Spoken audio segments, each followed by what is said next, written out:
Good evening, folks. It's Diamond with the Oppenheimer Ranch Project, bringing you a grand solar minimum update Friday, August 24th, 11:24 p.m. Mountain Time 2018. You're looking at a rare solar minimum double sunspot. The upper new spot is very active and it's producing flares.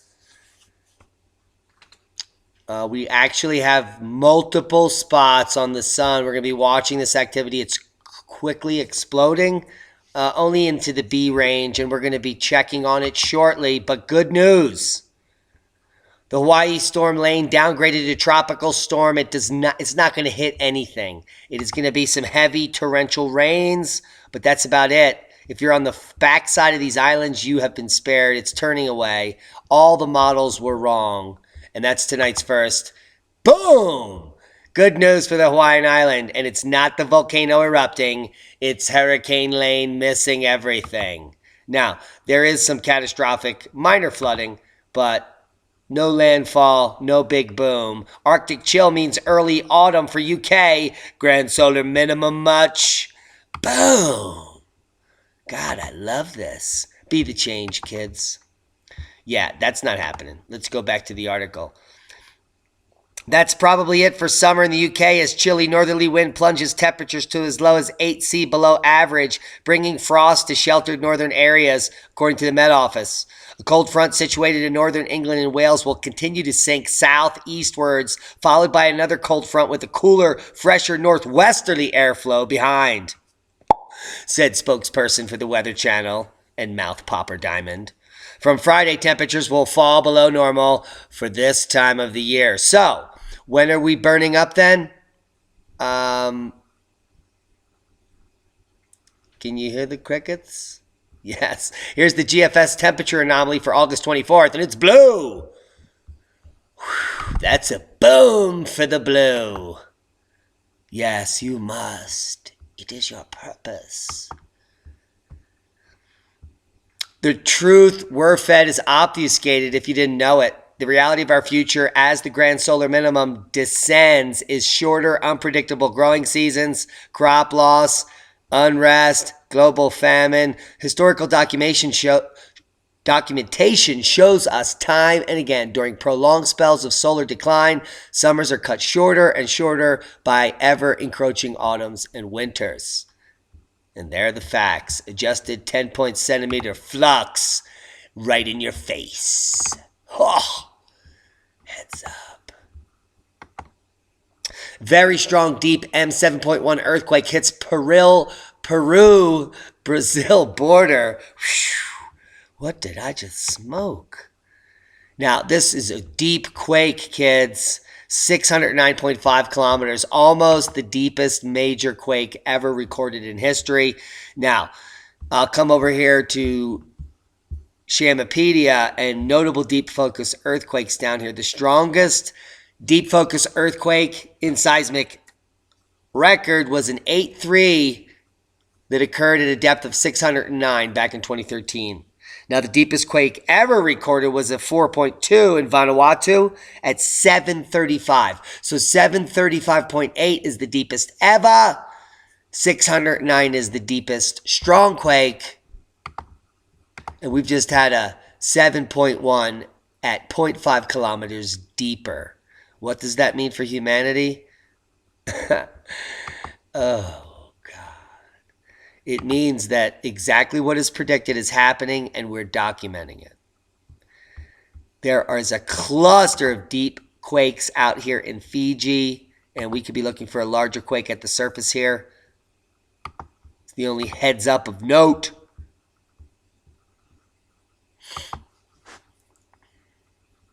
Except for Mount Etna, which roars back into volcanic action. The last 24 hours, Mount Etna has roared back into action this week. The volcano's most active in Europe reawoke in late July, and it is performing at stellar conditions in a new vent, and the seismic activity has picked up as well. Here's an earthquake swarm under the eastern and western flank, and the volcano is becoming increasingly restless, and there's lots of people in this region. So, quick heads up for Etna and those in that location. Be prepared to run quickly. Do not take a selfie. Worldwide volcano news update. Semaru, Dukono, Reventador, Sabancaya, Manam, Olish, Kapahue. I want to cop a few, but let's talk about Kapahue. Weak emissions, Dukono, volcanic ash, Sabancaya, sporadic strong puffs, Semaru, volcanic ash, Reventador, volcanic emissions, Hanam. Oh my God. Looks like it's puffing. Volcanic ash advisory. We're going to get, I don't even know what's going on here. First time I've ever seen it. We also have Etna, Semaru, Ibu. That is, in the last 48 hours, a dozen volcanoes puffing. We'll be puffing later. Let's talk about the friend of the channel. And the channel is the Oppenheimer Ranch Project, which you're watching. We also have a Facebook page, and it's right here. There's always links below the video in the description box where it says show more. If you don't know where that is, please ask someone to show you. You're really missing out. Now, our friend Kate Hart, the radical gardener, just contacted me here via Messenger. Diamond, would you be open to sharing with your audience that I am looking for 5-minute videos of people's gardens? That's you, preppers. That's you, food people. I want to inspire people what they can do it too, with many types of gardens from all over the world. I know I can help inspire people create not only a garden, but their own ecosystem, no matter where they are. They could contact me at radicalgardener1212@gmail.com. I have 5 gardens scheduled for viewing this week. Much love to you. The channel gets better all the time. Thanks, Kate. So does yours. And I just watched her first episode. Now, I was a little anti this first episode because this guy wasn't growing any food, but he did have nice biodiversity and way too much lawn. But you gotta, you gotta look at the bright side always. Be the optimist. You pessimists out there, please start changing your ways. There's always a gratitude list you can write. There's always the bright side of things to look at. And so I look at the brighter side. Biodiversity in this guy's yard is increased, and he's an idiot for not growing food, and that's boom. So if you want to help out the project over at The Radical Gardener and you want to make a video of what you're doing, send it out to her at radicalgardener1212@gmail.com. Tell her Diamond sent you. She'll thank me, I'm sure. And come over here to Facebook if you're still using this monitoring system and subscribe to Oppenheimer Ranch Project so that you can be monitored. Coming over to spaceweathernews.com, this is our sun, our solar minimum sun, flaring. We opened the video with it, and it probably won't play. Yes, it will. You can see the rapid development of the northern spot here now. And shortly thereafter, it begins flaring. Please play. Watch it. It's not here. There it is. And then it rapidly grows right there. Look at those umbral fields. Amazing. That thing is ginormous. And it's right above us, and it controls the weather and the climate. Long term, kids. And here's that uptick, ramping up in the last 12 hours from low B range, now up into the B4 range. Yes. Before and after. So you need a B4, you get an X20. No, we're not worried about that yet, but it could happen, but not from that spot. But we're waiting for that in the next few years, just not during this minimum. What we're also seeing is density increase, speed increase, temperature going crazy. Now this could be the CME coming in, and we're still just at KP1, so not much activity, not much effect. Here's the magnetometer. Looks completely normal. And no aurora. And that's boom. But let's come quick check the spots out here at SolarHam. I'll show you how to use this real quick. You come over to solarham.net. You go over to visible sunspot regions. And you'll get the picture of the disk. And you just click on the spot. There it is. Boom. And you can see it go blue, red, blue, red. And this red is curling around the blue. So that's why we're getting that flaring activity. Here it's rated as beta DRO, C flare potential 5%, M flare 1x 1%. Spot count 5, total sunspot area 30.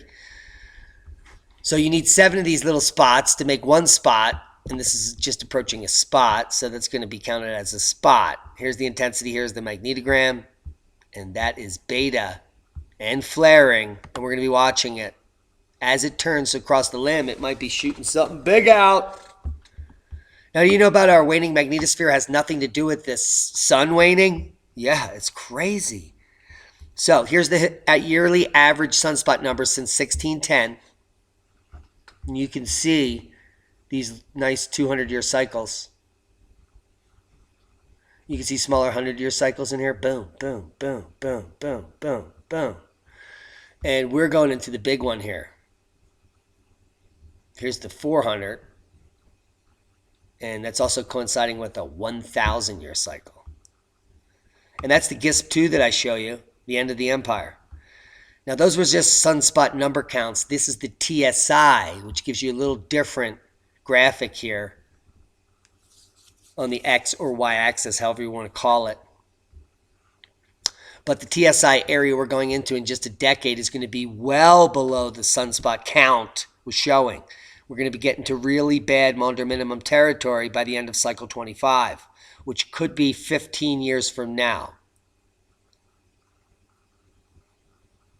We're talking a new renaissance where they'll be making new Stradivarius and other fantastic things. But this is after the empire crumbles, people starve, we have massive plagues. Yeah, that's what's happening. If you're new to the channel, please watch the other 670 videos that I created on this topic. Now, evidence shows Earth's magnetic field once flipped quickly. Why is that important? Because our magnetic field is flipping. It's waning, it's wandering, call it what you will, but these multi-decadally resolved polarity oscillations during a geomagnetic excursion have been shown through stalactite-stalagmite analysis to occur within 60, 70 years. 144 plus or minus 58. And we're already 150 years into our magnetic excursion, which means it might just go off the charts or quickly flip at any moment. And that doesn't bode well for you or me. Now, this isn't the rotational pole. When it flips instantly, it is not going to cause a tsunami and the great flood, and Jesus isn't going to come. Noah will not be up on the mountain. There will be no tablets. Well, a lot of people will be holding their tablets, taking a selfie. But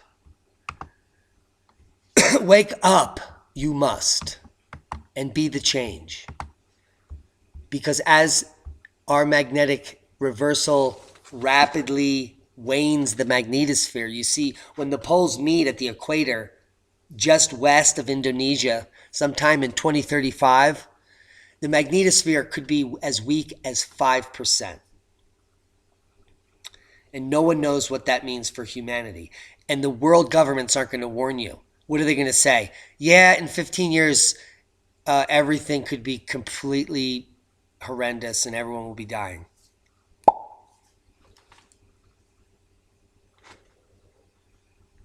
What we do know geologically is that mass extinctions occur on these excursions and other insane climatic phenomena. Guys, I hope you got something out of the video. Now's the time to be the change that you want to see. No one is going to help you but yourself. Shake off the lies. Start now. And that's a boom. We love each and every one of you. Be safe.